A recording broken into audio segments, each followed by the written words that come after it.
Et Merci. Donc aujourd'hui, un peu comme Sophie disait, là, je viens vous parler d'analyse, spécifiquement là, les analyses par type idéaux, qui est une analyse que j'ai utilisée dans le cadre de ma thèse, spécifiquement pour répondre aux objectifs du deuxième article de ma thèse. Donc, rapidement, bon, ce sera pas long, comment changer de diapo comme ça. Donc, je vais y aller un peu comme ça. En fait, je vais faire un petit survol des bases conceptuelles qui peuvent venir aider à comprendre les analyses par type idéaux. Après ça, je vais vous parler un petit peu du contexte de cette étude-là où j'ai utilisé ce type d'analyse pour que quand je vais venir détailler les étapes de l'analyse par type idéaux, mais que les exemples vous parlent puis qu'elles soient contextualisées dans une étude. Puis après, on aura un moment là, pour poser vos questions ou commenter sur ce type d'analyse-là. Donc, je commence directement avec les bases conceptuelles liées aux analyses par type idéaux. Donc, pour situer les analyses par type idéaux, déjà en partant, il faut parler de typologie. Donc, une typologie, c'est un ensemble de catégories qu'on vient créer sur la base des ressemblances ou des différences qu'on peut dégager dans un phénomène. Donc, on part avec un ensemble d'informations, toutes nos données qui peuvent être disparates au début, puis on vient les regrouper en sous-groupes selon certains paramètres. Donc, ça devient une manière de condenser l'information d'une manière assez systématique pour qu'on puisse faire des comparaisons à travers l'ensemble de toutes ces données-là. Puis le but ultime, dans le fond, c'est d'organiser pour que les personnes qu'on étudie ou le phénomène qu'on étudie deviennent plus faciles à comprendre. Donc, en psychoéducation, on connaît déjà différents types de typologies. On peut penser par exemple aux styles parentaux ou aux styles d'attachement, qui sont des catégorisations qui viennent nous aider à comprendre un phénomène. Donc, l'analyse par type idéaux, c'est une stratégie qui propose différentes étapes pour créer une typologie d'une manière qui va être systématique et qui est spécifiquement adaptée à des données qui sont qualitatives. Donc, pour comprendre les analyses par type idéaux, il faut aussi s'intéresser au concept de type idéal. En fait, le type idéal ou l'idéal type, là, ça dépend des traductions, ça a premièrement été proposé par Max Weber, qui est un sociologue qui est intéressé à comprendre puis à décrire des phénomènes historiques ou sociaux. Donc, dans son travail de sociologie, Weber, il tentait de trouver un équilibre entre, d'un côté, comprendre, décrire un phénomène précis avec toutes ses nuances, toute son unicité, euh, tout dans le fond ce qui fait que ce phénomène-là est spécial et unique. Puis de l'autre côté, à partir du même phénomène, essayer de mettre en évidence des lois qui sont plus générales, des principes qui viennent s'appliquer de manière globale. Donc, sa réponse à ce dilemme-là, ça a été de proposer le concept de type idéal. Donc, le type idéal, c'est une représentation d'une réalité ou d'un phénomène qui est complexe. Donc, par nature, si on parle de représentation, on va penser à quelque chose qui est imparfait, qui n'est pas exactement la réalité, mais qui est plutôt simplifié pour essayer de rendre cette réalité complexe-là un petit peu plus compréhensible. Donc, ça devient une espèce de conceptualisation hypothétique de la réalité. Ce qui est important de préciser aussi, c'est que dans type idéal, idéal, ça ne veut pas dire le meilleur ou c'est ça, le meilleur, c'est plutôt dans le sens du mot idée, donc une représentation mentale de la réalité. Puis pour Weber, lui, il proposait que le type idéal, ça nous serve d'outil méthodologique. Donc, le type idéal, ça vient nous servir d'un point de référence à partir duquel on peut comparer les différentes manifestations d'un phénomène pour nous aider à l'interpréter puis à le comprendre dans son ensemble. Donc, en fait, il n'y a personne, il n'y a aucun phénomène qui correspond exactement au type idéal, mais avoir ce type idéal-là, ça nous permet de réaliser à quel point les manifestations d'un phénomène ou l'expérience d'une personne s'écartent du type idéal ou s'en rapprochent. Ça devient comme ce qu'on appelle le maître étalon, en fait, le point de référence sur lequel on se base pour voir à quel point c'est différent les autres expériences. Donc, à partir des idées de Max Weber, il y a une autre sociologue qui s'appelle Uta Gerhardt qui a développé une méthode d'analyse qui venait intégrer le type idéal. Elle a formalisé le type idéal dans une approche méthodologique. Donc, typiquement, en recherche qualitative, il faut qu'on fasse un choix. Est-ce qu'on décide d'une approche intra-cas ou d'une approche inter-cas? Donc, dans une approche intra-cas, là, on vient vraiment décrire on analyse en profondeur, en fait, une expérience unique avec toutes ses nuances, un grand souci des détails puis du contexte. Par contre, ça devient difficile à partir de cette analyse-là, ou même pas souhaitable, de généraliser à d'autres personnes, dans le fond. Donc, pour Mme Guérard, elle trouvait qu'utiliser une approche intercas, ça venait surestimer la valeur d'une expérience personnelle pour comprendre un phénomène. À l'opposé, dans une approche intercas, on s'intéresse aux similarités puis aux différences qui existent à travers les participants qui vivent un phénomène similaire. Donc, quand une idée se répète, on vient l'identifier soit comme un thème ou un pattern qui est commun à l'ensemble des participants. Sauf qu'en faisant ça, on vient décontextualiser l'information, ce qui fait qu'on risque de lui faire perdre le sens spécifique qu'elle peut prendre dans l'histoire, dans l'expérience d'une seule personne. Donc, Mme Guérard, elle, a proposé l'analyse par type idéaux.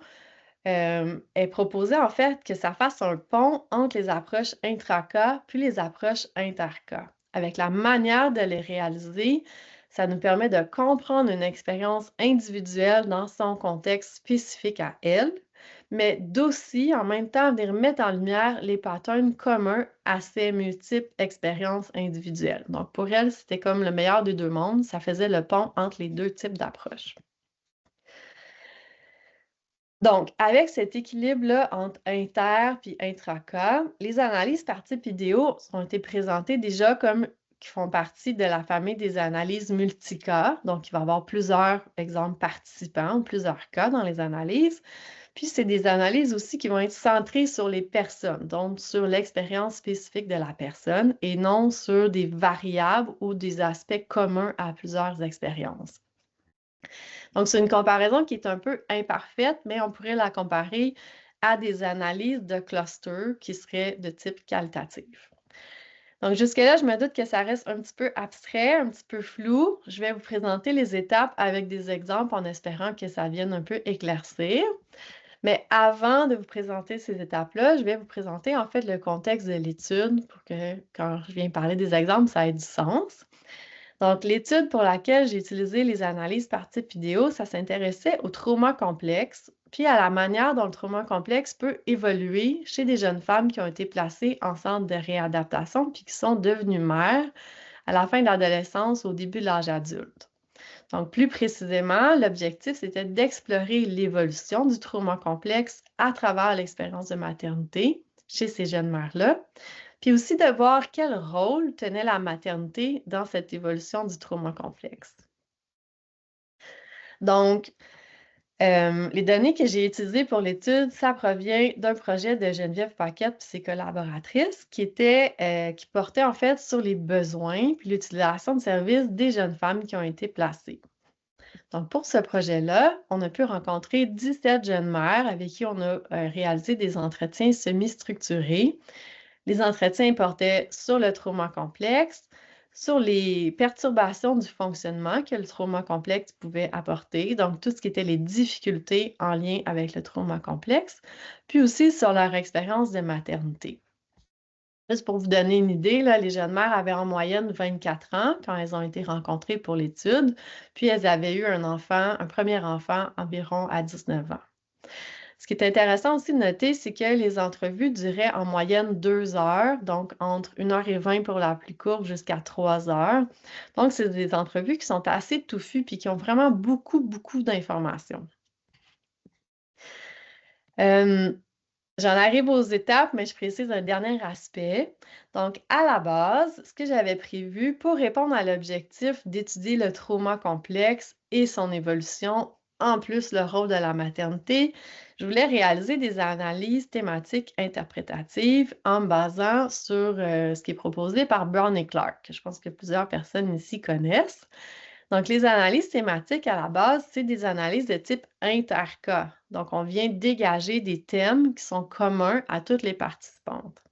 Donc, moi, j'avais prévu, OK, je vais aller réaliser un codage au sein des entrevues où je vais dire, OK, voici une difficulté liée au trauma complexe qui est survenue avant la maternité. Voici une difficulté qui est survenue après la maternité. Puis, je vais aussi coder des extraits où la jeune mère me parle du rôle de la maternité par rapport à ces perturbations-là avant et après. Ça, c'était mon plan de base. Sauf qu'à mesure que je procédais dans le codage, je me rendais compte, ben, en fait, de plus en plus, je doutais que c'était la bonne manière, la bonne stratégie pour aller répondre à l'objectif que j'avais. En fait, ce qui est arrivé, c'est que je trouvais que je perdais beaucoup d'informations quand j'arrivais à l'étape de la thématisation. On dirait que quand j'essayais de mettre les expériences communes à chacune des mères ensemble, mais je perdais le contexte, je perdais ce qui faisait que chaque mère avait une expérience qui lui était unique, en fait. Ça, c'est un premier aspect. L'autre aspect, c'est que je me rendais compte, OK, il y a des mères qui ont des expériences similaires d'évolution de trauma complexe. Par exemple, que leur trauma complexe s'améliorait beaucoup. Puis il y en a d'autres pour qui c'était complètement différent. Donc, en essayant de ressortir des thèmes communs à toutes ces mères-là, mais j'arrivais plus à capturer ces différences dans l'évolution du trauma complexe, puis aussi la place que prenait la maternité dans cette évolution-là. Donc, déjà là, je me suis dit, OK, il y a un souci avec les analyses que j'avais décidé de réaliser. Puis je me suis mis à chercher, avec l'aide de mes directrices, d'autres types d'analyses pour éventuellement tomber sur les analyses par type idéaux qui m'ont paru plus porteuses pour bien répondre à mon objectif. Donc, comme j'ai changé d'analyse en cours de route, ça a fait un processus qui est très, très itératif, hein, beaucoup d'allers-retours dans les différentes analyses où je retournais en arrière pour aller vérifier un nouvel aspect auquel je venais juste de penser. Ça fait aussi que quand je vous parle des 7 étapes, normalement, suivies pour réaliser les analyses par type idéaux, ben moi, je me suis beaucoup promenée dans les étapes, ce qui est, je pense aussi, qui est pas, c'était pas grave, en fait, ça a amené d'autres avantages que je vais vous expliquer un petit peu. Mais retenez qu'il y a une certaine liberté possible aussi dans les 17 étapes. Ça va jusque-là? C'est drôle, je vois personne, fait que j'espère que je parle pas toute seule. En tout cas, je vais y aller avec tout est bon. Merci, Geneviève. Alors, je vous amène aux 7 étapes qui sont utiles pour conduire, en fait, des analyses par type idéaux. Ce que je vous présente, ça vient du travail de Emily Stapley, je ne suis pas trop certaine de comment le prononcer. Dans le fond, cette chercheuse-là a repris les idées de Uta Guerra, dont je vous dont je vous parlais un petit peu plus tôt, puis est venue formaliser cette approche ou cette méthode d'analyse-là dans 7 étapes spécifiques, spécifiquement pensées pour réaliser des types idéaux. Donc, c'est son travail que je vous présente aujourd'hui avec la manière dont moi, je m'en suis inspirée pour conduire mes analyses. Donc, la première étape, c'est l'étape de la familiarisation avec les données. Ça, je dirais que c'est quand même commun à plusieurs types d'analyses. Ce n'est pas spécifique aux analyses par type idéaux.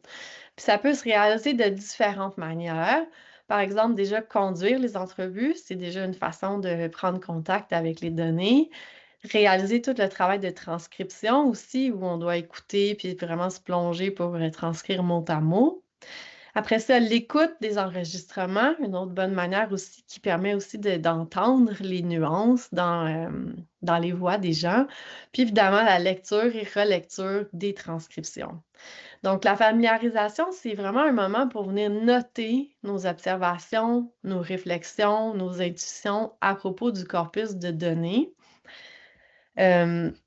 Je vais vous en reparler un petit peu. Donc, dans mon cas, ça va bien. J'avais conduit les entrevues à titre d'auxiliaire de recherche. Donc, j'avais vraiment déjà en tête ce que les jeunes mères m'avaient raconté, le contexte dans lequel les entrevues s'étaient réalisées. J'avais déjà des premières impressions sur leur histoire, sur leur expérience de trauma complexe puis de maternité.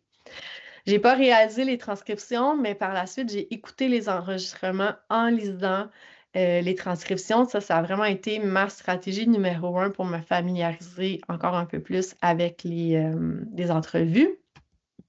Puis j'ai fait la lecture, relecture des entrevues.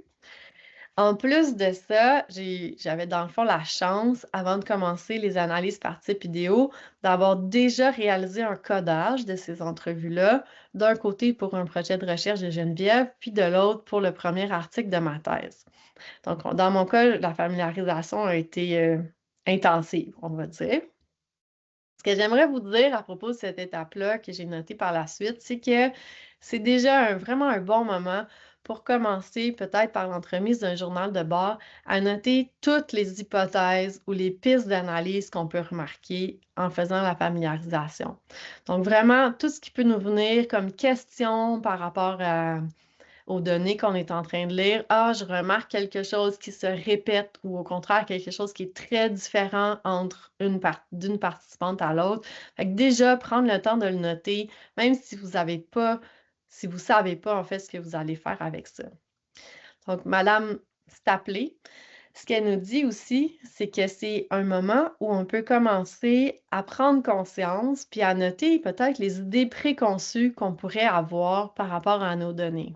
Donc, dans une idée d'une approche un petit peu plus réflexive, aller voir, c'est ça, les idées préconçues qui pourraient venir influencer le sens qu'on va donner aux données, puis qui vont venir teinter notre analyse.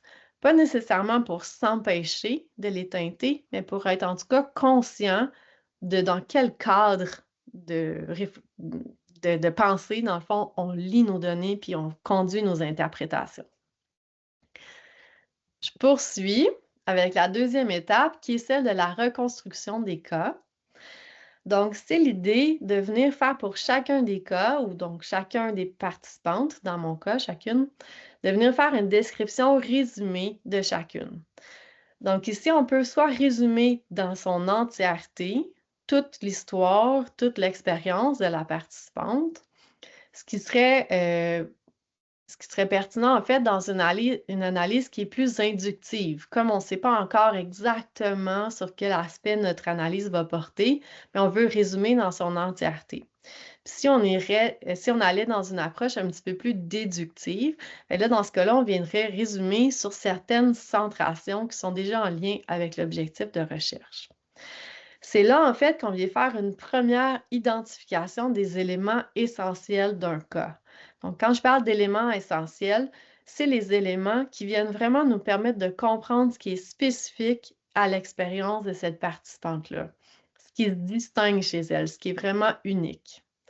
Après ça, cette reconstruction-là, ou ce résumé, ça devient notre objet d'analyse. Donc, quand on conduit les étapes subséquentes, on ne revient pas à l'ensemble de l'entrevue, idéalement en tout cas, on revient à notre reconstruction pour chacun des cas. C'est lui notre objet d'analyse pour la suite. Dans mon cas, comme j'avais commencé avec des analyses thématiques, plutôt que faire une reconstruction des cas comme vraiment une histoire résumée, je suis allée coder des extraits qui étaient en lien avec mon objectif. Donc, comme je vous l'expliquais, j'ai codé des extraits à quoi ressemble le trauma complexe avant la maternité, après la maternité, qu'est-ce qui, dans ce qu'elle me raconte, la jeune mère, de son expérience de maternité, peut venir expliquer les changements ou les non-changements dans leur expérience de trauma complexe. Après ça, toujours dans une idée de reconstruction des cas que je ne savais pas que je faisais à ce moment-là, je suis venue chercher le code, en fait, l'étiquette que j'avais apposée sur l'extrait, puis j'ai essayé de faire une matrice où je venais ordonner, OK, à quoi ça ressemble le trauma complexe avant, à quoi ça ressemble le trauma complexe après. Donc, pour chacune des difficultés liées au trauma complexe, j'essayais de faire une correspondance, puis aussi d'avoir d'utiliser les étiquettes qui étaient liées à ce que la maternité pouvait avoir changé dans ce avant-après-là. Déjà, en faisant cette matrice-là, je me rendais compte que je perdais beaucoup d'informations. Par exemple, dans un code comme avant, elle consommait, après, elle consommait plus de l'alcool ou des drogues, bien, je perdais beaucoup de nuances. Sans le contexte, en fait, l'information devenait trop mince, puis elle ne me permettait pas de bien saisir le rôle qu'aurait pris la maternité ou autre chose dans ce changement-là. Donc, je n'étais pas tout à fait satisfaite de cette stratégie-là. Ce qui fait que, au fil de mon codage, j'ai aussi commencé à faire ce qui était un petit peu plus proche d'une reconstruction des cas dans une optique d'analyse par type idéo. Alors, moi, j'ai réalisé mes analyses dans NVivo. Donc, j'ai utilisé la fonction du mémo pour me faire un résumé. OK, bien spécifiquement dans le cas d'Ami ou dans le cas d'Ariel, à quoi ressemblait le trauma complexe avant, à quoi ressemblait le trauma complexe après, puis quel lien je peux faire avec la maternité. Donc déjà, plus une histoire résumée de ce que chacune des jeunes mères m'avait raconté. Donc là, je me rapprochais un petit peu plus de la reconstruction des cas. Mais encore, je trouvais que c'était pas satisfaisant. Quand je lisais mon résumé, je savais pas trop où je m'en allais avec ça. Quand je regardais ma matrice, je trouvais qu'il me manquait de l'information. Donc, j'ai fait en tout cas, rendu là, une troisième stratégie qui était une reconstruction un petit peu plus détaillée. C'est à peu près à cette étape-là que je me suis rendu compte qu'il y avait des mères dont l'expérience était très similaire, puis d'autres qui étaient très différentes, puis que j'avais peut-être besoin d'une espèce de typologie. Donc, si je vous parle un petit peu de cette stratégie de reconstruction des cas, pour moi, ça a pris la forme d'expliquer la difficulté liée au trauma complexe avant. Après, qu'est-ce qui en est advenu, s'il en est advenu quelque chose après la maternité, de aussi qualifier le changement qu'il y a eu. Donc, dans ce cas-ci, ça a été des améliorations par exemple, sur la difficulté de la consommation. Ça aurait aussi pu être des aggravations ou un maintien. Puis de m'ajouter une colonne, OK, mais qu'est-ce qui vient expliquer ce changement-là? Puis j'ai aussi continué à traîner, en fait, des petits bouts de verbatim qui venaient me rappeler sur quoi je m'appuyais pour qualifier le changement puis expliquer qu'est-ce qui avait créé ce changement-là. Donc, c'est vraiment ici que je dirais, avec cet outil-là, cette matrice-là, que je me suis le plus rapprochée d'une reconstruction des cas comme elles ont été pensées par Madame Stapley. Après ça, avec tous ces cas-là, je vais juste préciser, en fait, j'ai fait ce tableau-là pour chacune des jeunes mères, donc 17 tableaux qui me donnaient un aperçu. La troisième étape de l'analyse par type idéaux, c'est celle de la construction des types idéaux. Donc, c'est là qu'avec notre reconstruction des cas, qui est notre objet d'analyse, on vient faire une comparaison systématique, qu'est-ce qui est des similarités, puis des différences entre ces reconstructions de cas-là. On vient essayer d'identifier des motifs, des patterns qui sont similaires entre les expériences globales de chacun des cas. Donc, c'est un petit peu de partir à la recherche de paramètres qui nous permettent de dire, OK, ces cas-là ont des expériences similaires à cause de ces paramètres-là qui sont les mêmes, puis ceux-ci ont des expériences qui sont différentes. Donc, on vient, avec ces paramètres-là, regrouper les cas dans des expériences similaires. Ici, ça ne veut pas dire que tous les cas d'un même groupe vont avoir la même expérience, mais en tout cas, ils vont tous partager des caractéristiques qui sont déterminantes puis qui viennent vraiment les séparer des autres groupes ou des autres types idéaux. Donc, il y a cette idée que dans un groupe, il y a une certaine homogénéité, tous les cas se ressemblent, mais il y a une hétérogénéité entre les groupes. Puis quand je parle de caractéristiques déterminantes, ben, c'est vraiment un aspect fondamental qui me permet de comprendre l'expérience de ce cas-là, de dire que c'est commun à tous les cas d'un même groupe puis que c'est différent des autres groupes. Fait que cette tension entre homogénéité puis hétérogénéité, ça fait qu'un participant, en fait, ne peut être que dans un seul groupe. Donc, dans mon cas, je suis repartie de la grande matrice que je vous présentais un petit peu plus tôt, puis je trouvais que j'avais encore trop d'informations. Je n'arrivais pas à aller chercher qu'est-ce qui était déterminant, qu'est-ce qui étaient les paramètres sur lesquels j'allais pouvoir séparer les groupes puis construire les types idéaux. Donc, j'ai fait un autre filtrage de l'information en me demandant qu'est-ce qui est un élément essentiel pour comprendre l'évolution du trauma complexe chez cette jeune mère-là. Qu'est-ce qui vient expliquer son évolution, dans le fond? C'est quoi les caractéristiques déterminantes de sa trajectoire d'évolution du trauma complexe? Donc, pour avoir quelque chose d'un petit peu plus visuel, j'ai utilisé l'outil Canva, que vous connaissez sûrement bien. Donc, je suis venue faire un résumé. En fait, au début, je pensais que je faisais juste encore un résumé, mais je me suis rendu compte que ce résumé-là, en fait, c'est devenu mon outil de comparaison. Avec cette image-là, j'avais vraiment un aperçu rapide de l'expérience de chacune des mères, puis je pouvais vraiment mieux les comparer pour essayer de voir ce qui était commun puis ce qui était différent chez chacune. Donc, par exemple, si je regarde chez Lisa, c'était déjà la troisième ou quatrième mère que je lisais. Puis que je résumais sous la forme d'un graphique comme ça. Puis Lisa, elle a eu une particularité. Je voyais que dans son histoire, la maternité avait aussi apporté des difficultés. Puis c'était la première que je rencontrais. Et quand je vous dis que j'ai eu un processus itératif, bien là, me rendre compte que Lisa avait des difficultés nouvelles avec la maternité, ça me fait demander, OK, mais chez les autres mères dont j'ai déjà réalisé le graphique, est-ce que j'ai raté cet aspect-là de difficulté? Est-ce qu'il existe puis je ne l'ai pas vu? Ou est-ce qu'il existe puis il a pris une autre forme que j'avais peut-être moins bien remarquée? Ou est-ce qu'il n'y en a juste pas? Donc, c'est ça l'aspect itératif. Chaque fois que je voulais mettre une nouvelle bulle, dans le fond, dans mon graphique, bien, je retournais dans les mères que j'avais déjà analysées pour voir est-ce que cette bulle-là existe, de quelle manière elle existe ou est-ce qu'elle n'existe pas. Donc, c'est avec cette espèce de travail de filtrage itératif qu'il y a des caractéristiques qui ont commencé à apparaître avec lesquelles je peux voir, OK, il y a vraiment des expériences qui sont similaires sur certains paramètres, puis d'autres qui sont très différentes. Euh, J'arrive plus à changer de diapo. OK, c'est bon.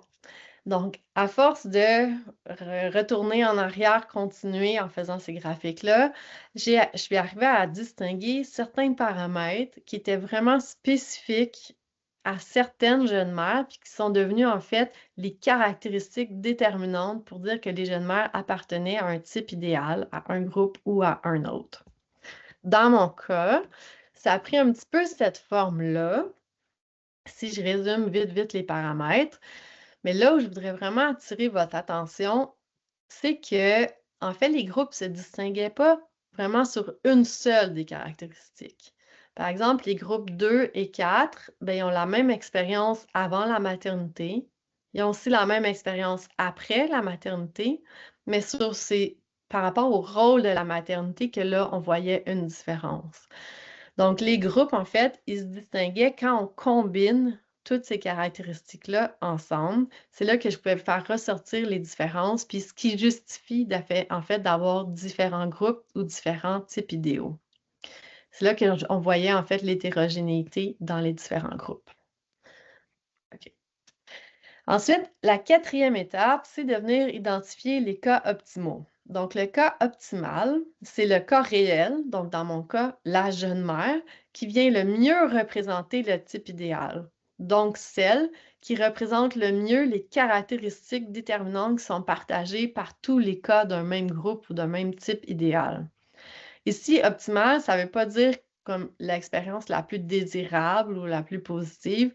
C'est vraiment l'idée de représenter le mieux le type idéal qu'on a, en tout cas, dégagé.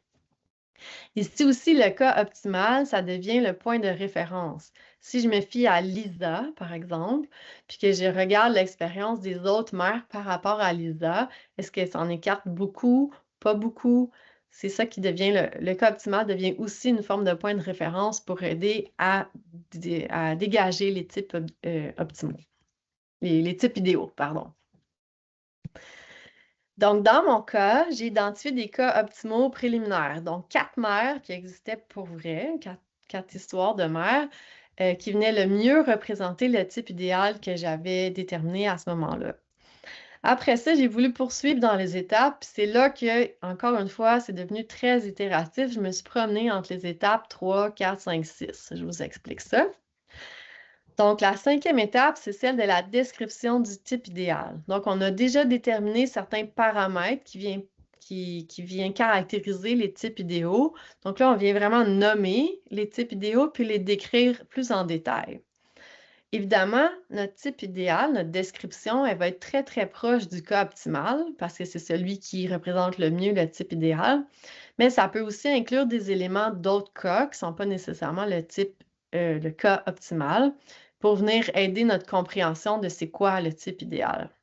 En fait, dans la description du type idéal, tous les cas devraient se refléter dans cette description-là. On pourrait faire des liens avec tous les cas d'un même type idéal. Donc, dans mon cas, j'ai donné des noms préliminaires aux types idéaux. Puis, ma description, en fait, c'était un peu le tableau que je vous ai présenté. C'était ça les caractéristiques déterminantes qui permettaient pour moi de décrire chacun des types idéaux.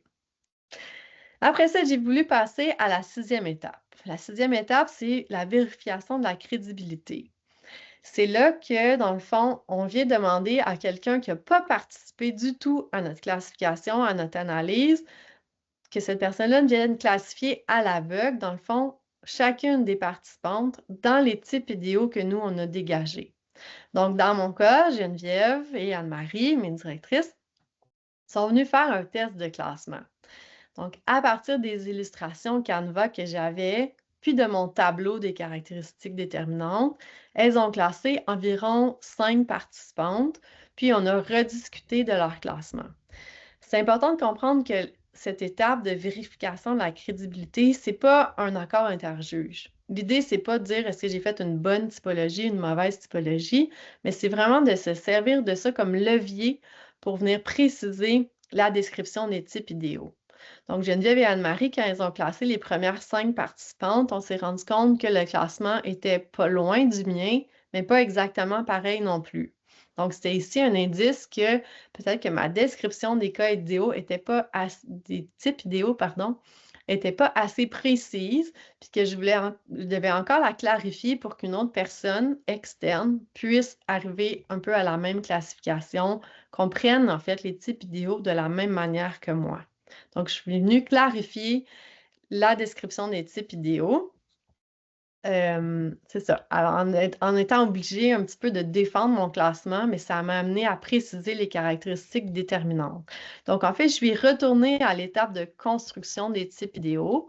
Donc, je suis retournée à mon tableau pour venir ajouter certaines caractéristiques déterminantes qui venaient aider au classement.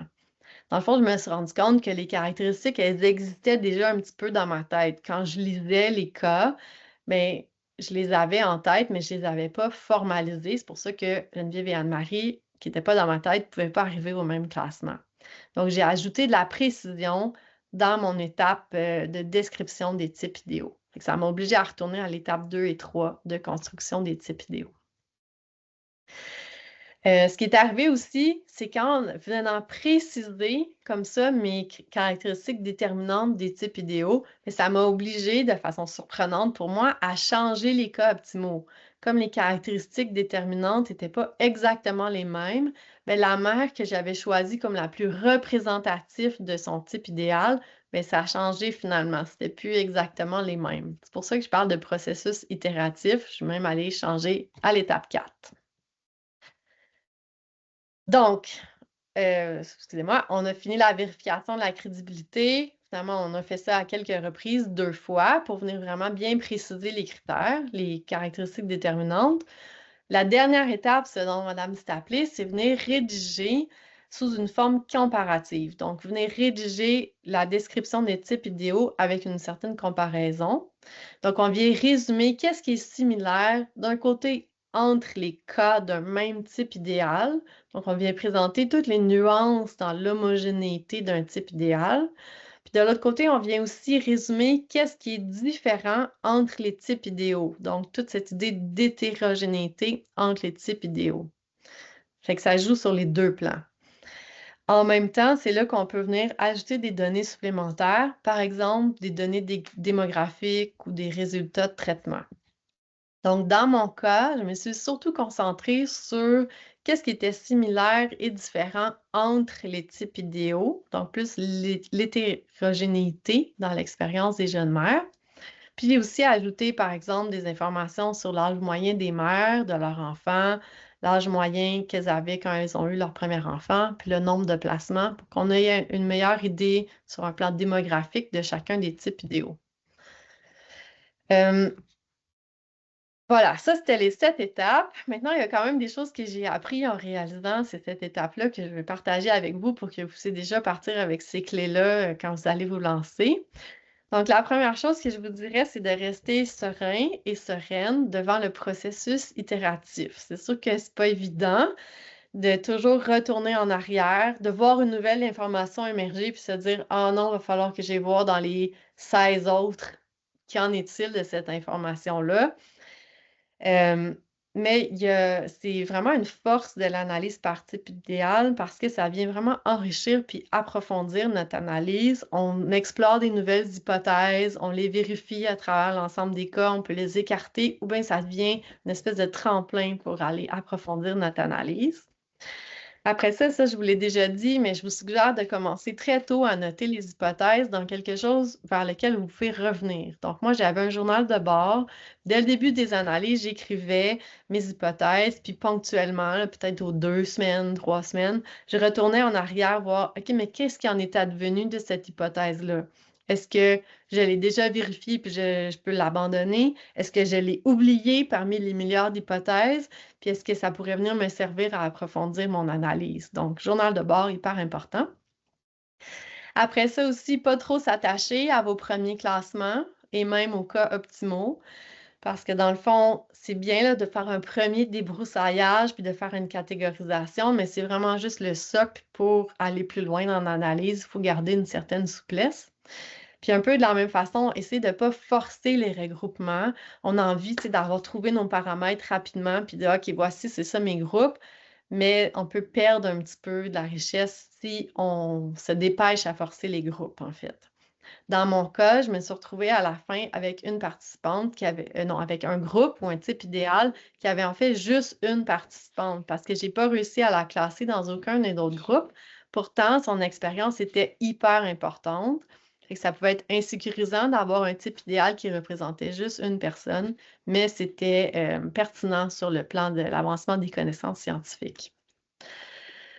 Euh, Là, plutôt pratico-pratique, à quoi ça ressemble quand on produit quelque chose, une étude, un article basé sur des types idéaux?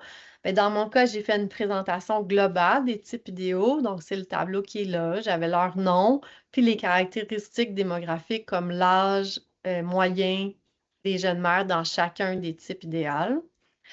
Après ça, j'ai présenté chacun des cas des types idéaux. Donc, ça a pris la forme pour moi d'une figure qui représentait l'évolution du trauma complexe.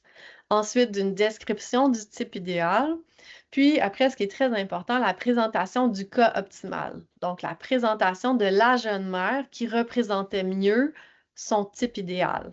Donc, un peu comme une vignette clinique. Dans l'article, j'écrivais, bon, ben, Véronica, voici son expérience, puis elle venait en fait illustrer la description du type idéal que j'avais déjà fait.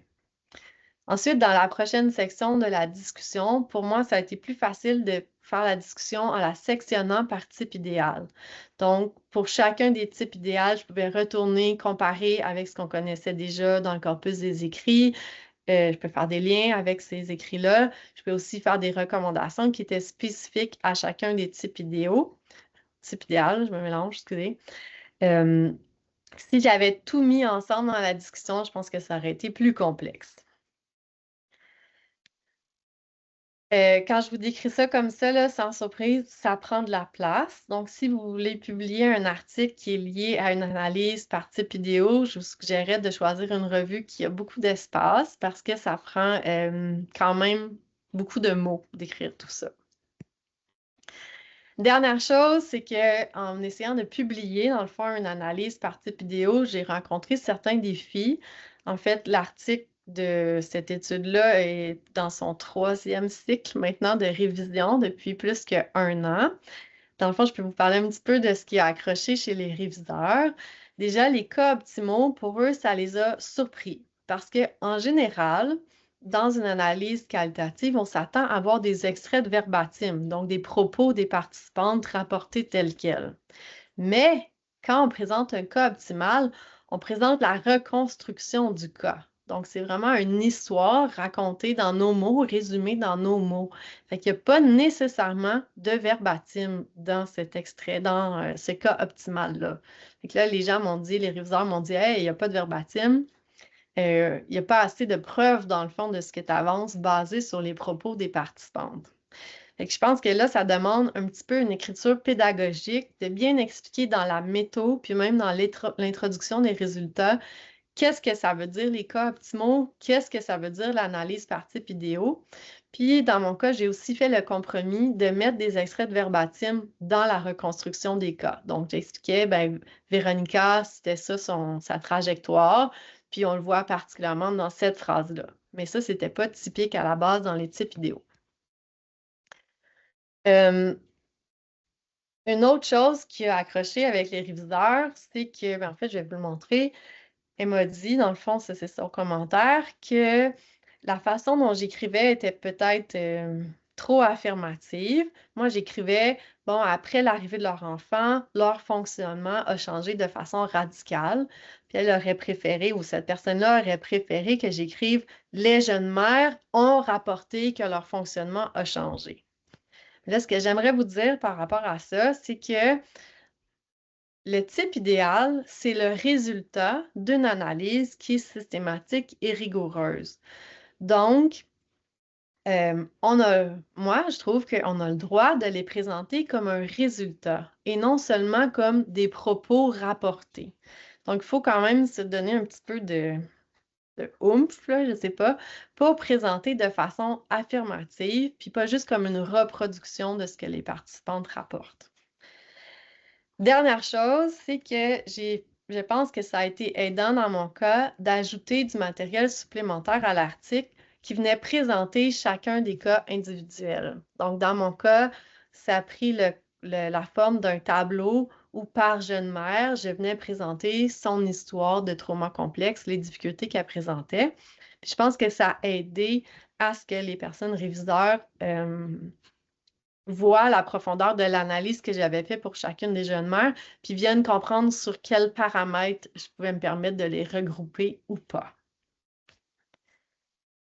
Donc, voilà, ça fait le tour de ce que je voulais vous présenter. Juste avant qu'on passe aux questions, je vais vous dire que Mylène, ou en fait le Grise, pourra partager le PowerPoint parce que j'ai quand même fait une petite liste là, de références pertinentes qui m'ont vraiment aidé à comprendre c'est quoi l'analyse par type idéo, dont le livre de Madame Stapley, qui porte spécifiquement sur toute la démarche d'analyse par type idéo.